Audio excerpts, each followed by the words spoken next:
Watching MF Corner, and the news on your screen is actually very, very positive. So Brent price is now cooling off to below $56 a barrel, a big positive, and perhaps you would be seeing some bit of a spike coming through in our own equity market as well. But for now, that looks good. But let's get back to answering the queries coming in. Mr. P.K. Garg is on the line with us from Hyderabad. Mr. Garg, good afternoon, sir. How can we help you? Good afternoon, ma'am. I have got three funds which I have set. Franklin Prima, about 3.4 lakhs, Tata Equity about 5.1 lakhs, and Quantum Fund of Fund about 8.1 lakhs.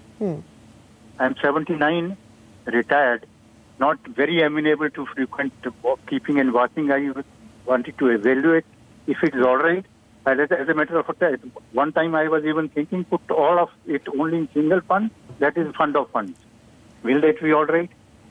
Mr. Garg, good that you have just a few funds that, you can monitor closely, and you want to avoid this day-to-day mess, actually. But I just want to ask you one thing. These are investments which have already been made, or do you have SIPs ongoing in any of these funds? No, these are already made. These are already done. Okay.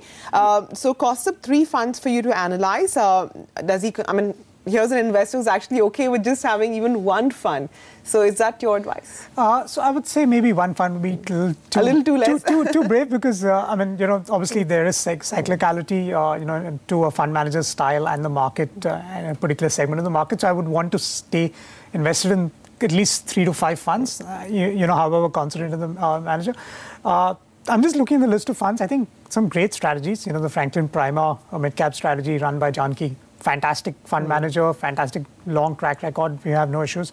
Tata Equity P again with a value bent, no issues at all. The third fund, which is the fund of fund, and like Mr. Garg rightly pointed out, it kind of invests in the best of breed funds within that. So they actually get into 4 or 5 best in breed funds, and they've built a great portfolio. The only thing I would want to flag off, and that's obviously something which Mr. Garg should know, is that the taxation on this will be like a debt fund. So while the underlying funds are equity funds, the capital gains tax would qualify under a debt fund taxation. That means after holding for 3 years, he can pay 20% with indexation.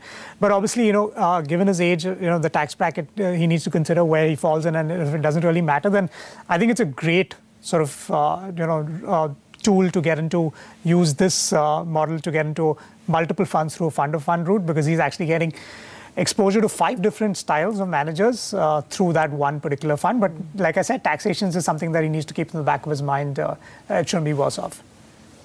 All right, Mr. Garg, I hope that works for you, sir.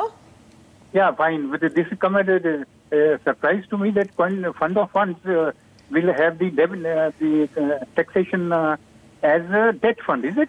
Yes, that's right. Unfortunately, that is how, right now the classification for tax works. It's equity funds and other than equity funds. So any fund of fund gets classified as debt taxation. But the good part, sir, is that after 3 years of holding, and assume that you would want to hold for at least 3 years, there is a 20% tax with indexation. So indexation basically means that there's an index cost of purchase. So if you bought it at $100 3 years back, and assume the index cost is 6 rupees, almost $20 increase. So 100 becomes 120 as your cost, index cost, and you will only pay tax over and above that at the rate of 20%. So there is still an element of tax that is there. But now, given that there's also a 10% LTCG on equity funds, I think the gap has reduced. But yes, that's something you will need to keep in the back of your mind when you're investing in this. All right, Mr. Garg, thanks very much for calling in. Kaustubh, thanks to you as well for taking the time out to answer all the queries coming in. With that, we'll wrap up on MF Corner. And thanks very much for watching.